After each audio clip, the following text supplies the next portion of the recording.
Bonjour fidèles téléspectateurs des mondes de One Télévision et chers internautes, bienvenue dans cette émission Grande Échelle, une émission qui vous retrace toute l'actualité et qui vous la commente avec toutes les précisions. Aujourd'hui, nous recevons pour vous Maître Simon Nyakou, un invité, un juriste que nous allons vous laisser le temps de découvrir, avec qui nous allons parler sur toute l'actualité, sur les non-dits de l'arrestation de Vital Kamerhe, pourquoi il a été arrêté. En tout cas, Maître Simon Nyakou va apporter tous les éclaircissements. On sait que Vital Kamerhe, c'est le directeur du cabinet du président de la République. On veut savoir comment est-ce que le chef de l'État est lié dans cette affaire. Est-ce qu'il est lié de près ou de loin? Tout le monde sait que le président de la République est représenté par son directeur de cabinet et son directeur de cabinet agit en son nom. S'il y a des tournements, les chefs doivent sûrement savoir. Maître Simon Nyakou va nous en dire plus autour de cette émission. Il va aussi parler de l'état d'urgence et de tout ce qui a été raconté durant tous ces derniers jours. Maître Simon Nyakou va nous donner toutes les précisions sur cette affaire. En tout cas, il va interpréter la Constitution comme il se doit et éclaircir tous les points d'ombre que tout le monde semble ne pas connaître. Mais avant cela, on vous laisse le temps de le découvrir à travers ses portraits et puis on se retrouve tout juste après. Regardez. Né à Kinshasa, en République démocratique du Congo, Simon Nyakou est diplômé en droit public international au sein de l'université protestante au Congo. Depuis sa tendre enfance, Simon Nyakou a fait preuve de son dynamisme à travers sa participation dans diverses activités. Très jeune, il est élu président des élèves dans son école, comptant près de 3000 élèves, membre de plusieurs structures associatives et très présent dans le milieu des jeunes. Simon Nyakou a suivi plusieurs formations spécialisées dans le domaine du droit international dans plusieurs pays à travers le monde. On peut citer notamment sa participation récente au cours de la très prestigieuse Académie de droit international de La Haye, aux Pays-Bas. Fort de ses connaissances et de ses talents d'orateur, Simon Nyakou a honoré la République démocratique du Congo plus d'une fois à travers sa participation et ses nombreuses victoires dans les compétitions internationales de plaidoirie en droit. Il a remporté le concours régional de plaidoirie des pays des Grands Lacs en droit international humanitaire et droits humains organisé à Kigali au Rwanda en décembre 2015. Il a remporté en octobre 2016 le concours national de plaidoirie en droit international humanitaire organisé par le Comité international de la Croix-Rouge. En mars 2017, il participe à Borjomi en Géorgie au prestigieux concours Jean Piquet qui réunit les meilleures universités du monde dont Harvard, Yale et tant d'autres. Il obtient le prix du meilleur orateur face à 144 participants venus de 31 nationalités différentes. Sur le plan professionnel, il a travaillé comme juriste d'entreprise puis comme administrateur de sociétés. Il exerce actuellement la profession d'avocat. À ce jour, il est coordonnateur de la plateforme Bokesseni qui réunit plusieurs structures de jeunes qui militent pour l'implication des jeunes dans la gestion des entités locales afin de faciliter leur intégration dans la gestion de la République. Maître Simon Nyakou, il est l'invité de la Grande Échelle.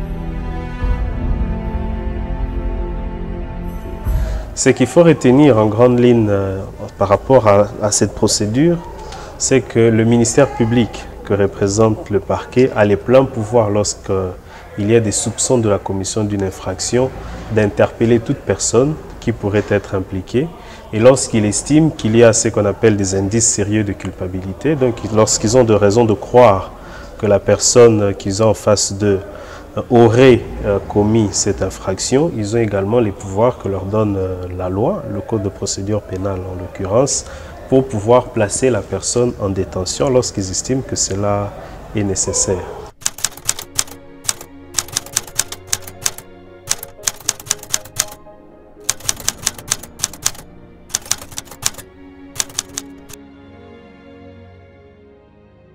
Je ne pense pas qu'il y ait humiliation parce que un mandat d'arrêt provisoire n'est pas une condamnation. Donc ça peut arriver à toute personne. Ça ne veut pas dire pour autant qu'il est coupable. Il continue de jouir de sa présomption d'innocence. Et il faut aussi peut-être préciser une chose parce qu'on a quand même entendu plusieurs bruits. Certains parlent de pourquoi est-ce qu'il a été mis en détention alors que sa fuite n'est pas à craindre, ainsi de suite. Voilà. Il faut préciser que le procureur peut mettre une personne en détention pour plusieurs raisons. Il y a par exemple des raisons de croire qu'au regard de son titre, parce qu'il peut exercer une certaine influence sur les témoins, il peut exercer une certaine influence notamment en ce qui concerne la dissimulation des preuves. Oui. Mais la mesure de détention peut être également favorable à la personne qui est détenue, pour protéger la personne. Oui. On parle d'une affaire de détournement de beaucoup de sommes d'argent. Certaines personnes, pour certaines émotions, pourrait s'avérer à s'attaquer à lui si on le croisait en cours de route. Imaginez que vous avez suivi à la télé, on a indexé une personne pour dire qu'il a détourné des millions. Lorsque vous le voyez, vous êtes mécontent, vous pouvez vous attaquer à cette personne. Et dans ce cadre-là, le procureur, pour protéger la personne, mais également pour protéger les preuves et son enquête, peut décider de mettre cette personne en détention pour pouvoir suivre le cours normal de sa procédure.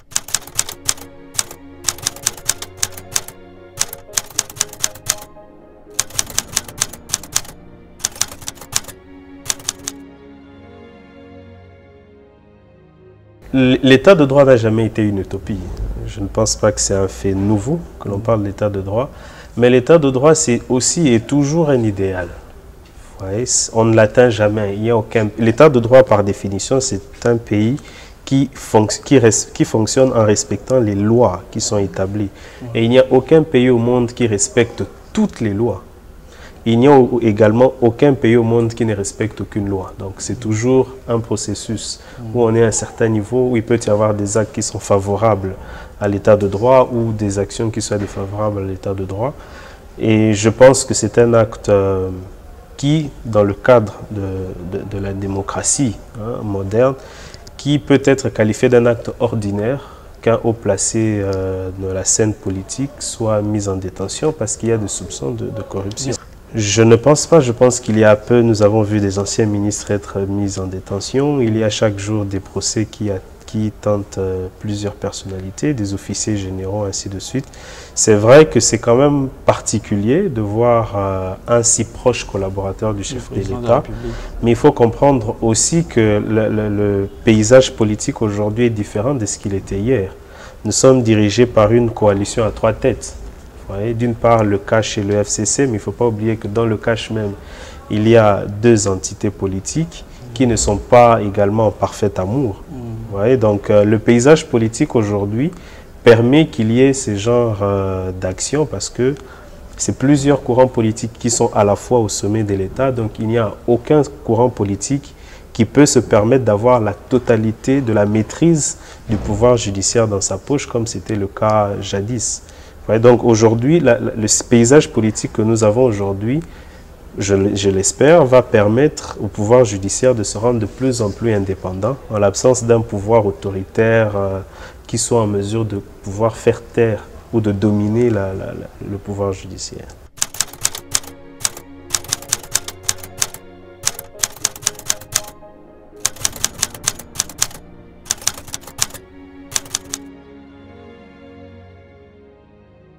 C'est un sentiment tout à fait ordinaire. Tout État, pour fonctionner correctement, a besoin de justice. Lorsqu'il n'y a pas la justice, même le droit perd son sens d'être. Nous sommes dans une société, vous avez quitté chez vous, arrivé jusqu'ici, mais vous n'avez pas la moindre idée de tout ce que vous avez risqué en cours de route. Vous pouvez vous faire voler, agresser et ainsi de suite. Et ce qui vous protège en tant que citoyen, c'est l'existence de la justice.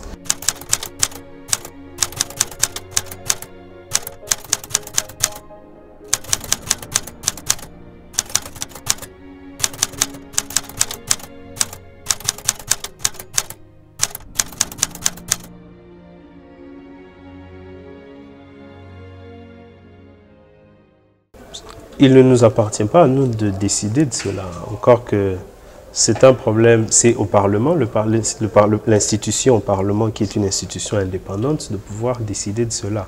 Mais ça pose quand même des problèmes. Est-ce qu'elle va quand même tenir son congrès avec les circonstances sanitaires?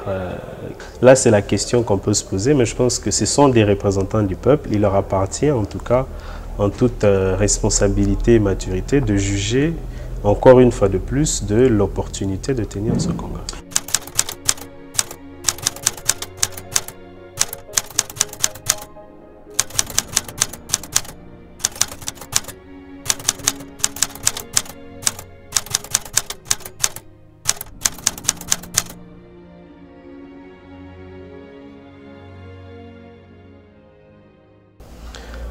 Crise institutionnelle, je pense qu'on peut dire oui, et c'est tout à fait normal encore, comme je vous l'ai dit, on est en démocratie, chaque institution est indépendante, même s'il y a des relations d'interdépendance les unes avec les autres, mais chaque institution peut avoir sa position par rapport à une question donnée.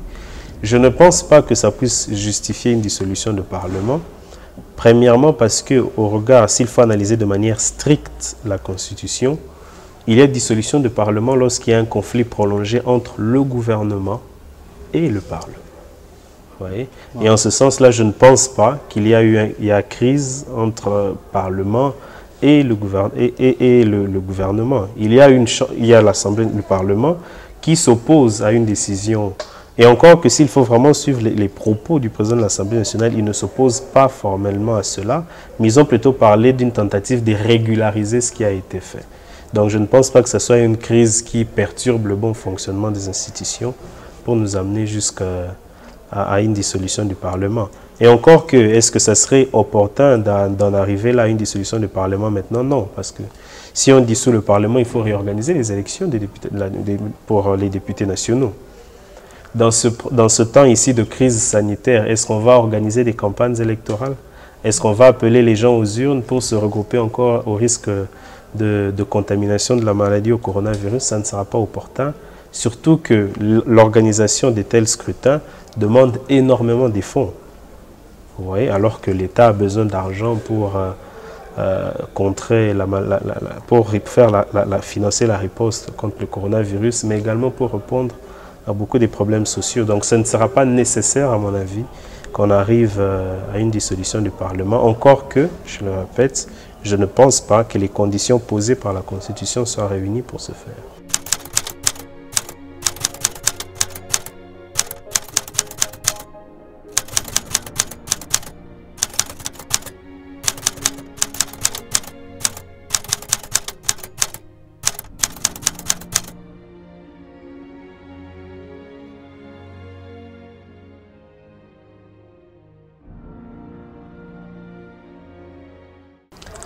Je ne pense pas que cette crainte-là de destitution du chef de l'État soit justifiée.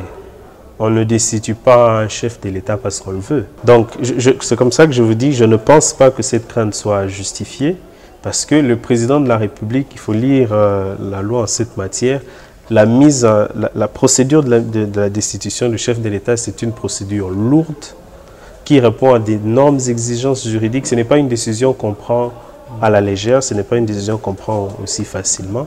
Donc je ne pense pas que ce soit une crainte justifiée. Je pense par contre qu'il appartient à la famille politique du chef de l'État de veiller à ce que ces décisions soient respectées. Et je pense que leur crainte vient plutôt à ce niveau-là. Si le Parlement peut se réunir pour, semble-t-il, régulariser une décision prise par le chef de l'État, ça peut être perçu par d'autres comme étant une désacralisation de la personne du chef de l'État.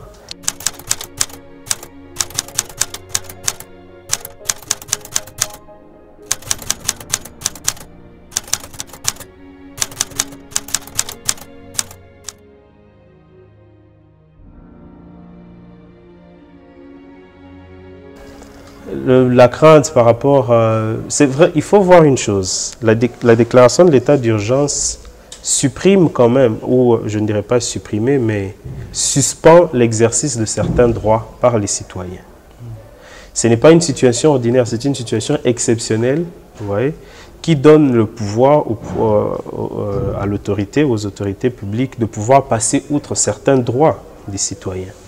Même s'il existe quand même ce qu'on appelle en droit le bloc des droits intouchables, il y a quand même certains droits auxquels on ne peut pas déroger, comme le droit à la vie, le droit à l'intégrité physique et ainsi de suite.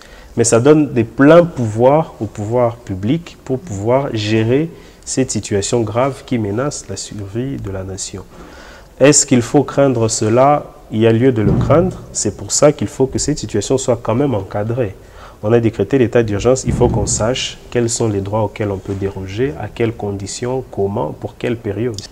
À mon avis, cela pourrait passer par le Congrès pour pouvoir, encore que lors de cette ordonnance qu'on évoque, on n'en a pas, les contours sont quand même assez flous et pas assez précises par rapport à cette question. Je pense que le Congrès devra quand même, à mon avis, statuer là-dessus, parce qu'il lui reviendra encore en définitive de pouvoir décider s'il faut le prolonger ou pas.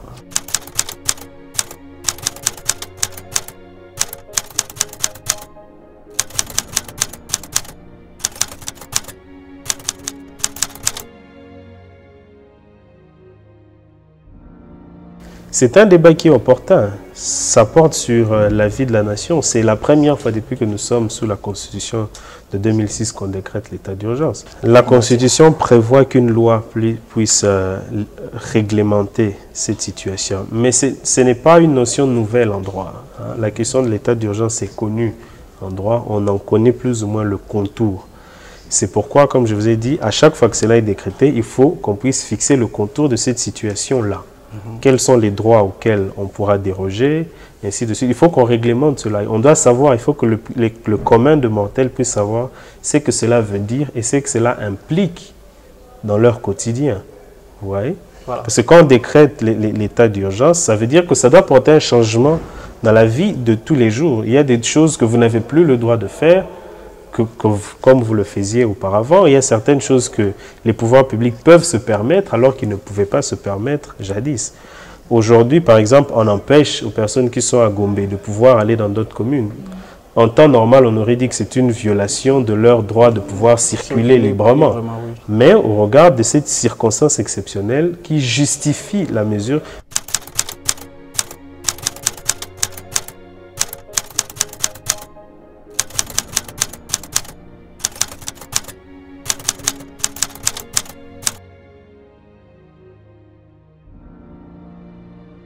pousser de plus en plus les jeunes, pas seulement de les encourager, mais à travailler effectivement dans ce sens-là pour que de plus en plus de jeunes intègrent la gestion des entités locales, d'une part pour permettre leur ascension politique, mais aussi pour leur permettre d'avoir l'expérience qu'il faut. Vous n'allez pas du jour au lendemain devenir gouverneur de la ville de Kinshasa alors que vous n'avez jamais géré quoi que ce soit.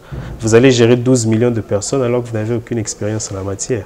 Mais si au moins déjà vous avez eu à gérer une commune ou si vous avez été conseiller municipal dans une commune, vous savez comment ça se passe. Demain, lorsque vous accédez à des charges élevées par rapport à cela, vous avez déjà un background, vous avez déjà une expérience, vous avez déjà une vision de ce que vous pouvez apporter. Donc c'est un peu dans ce sens-là que nous évoluons sous réserve de ce qui pourrait éventuellement arriver plus tard.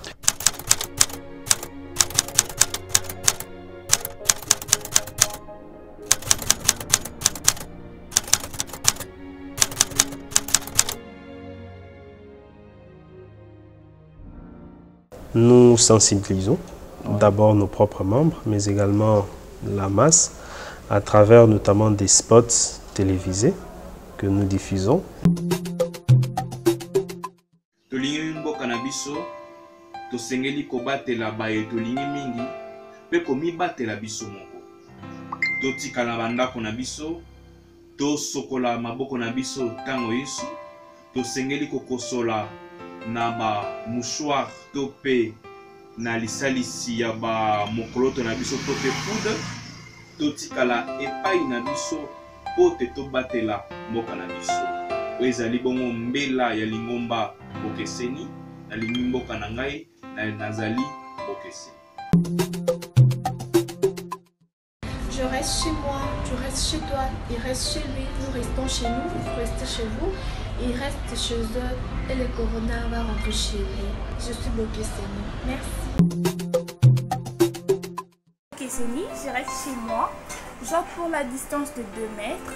Je me lave les mains régulièrement avec du savon. J'utilise un mouchoir pour éternuer ou tousser. Pour mieux, je fais un dab. Restez chez vous, sauvez des vies, évitez la propagation. Je suis Bokeseni.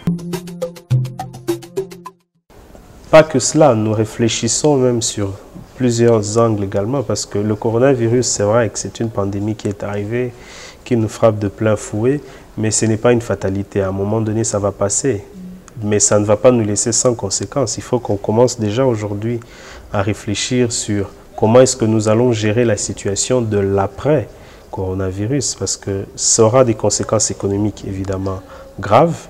Il y aura également des conséquences sociales. voyez, en matière, à quel point ça pourra changer le comportement des gens, quelles leçons on devra tirer par rapport à cela pour éviter que ce genre de circonstances puissent nous arriver. Le coronavirus n'est pas le premier qui nous est attaqué. Il y a plus d'un siècle, la grippe espagnole nous frappait également. Il y a récemment Ebola, il y a l'épidémie de choléra, il y a le paludisme qui nous a toujours terrorisés depuis qu'on existe. Ouais, il faut maintenant qu'on puisse déjà réfléchir aujourd'hui comment faire pour que ce genre de situation ne nous arrive plus. Et au cas où ça arrivait, comment est-ce que nous pouvons y répondre le plus efficacement possible.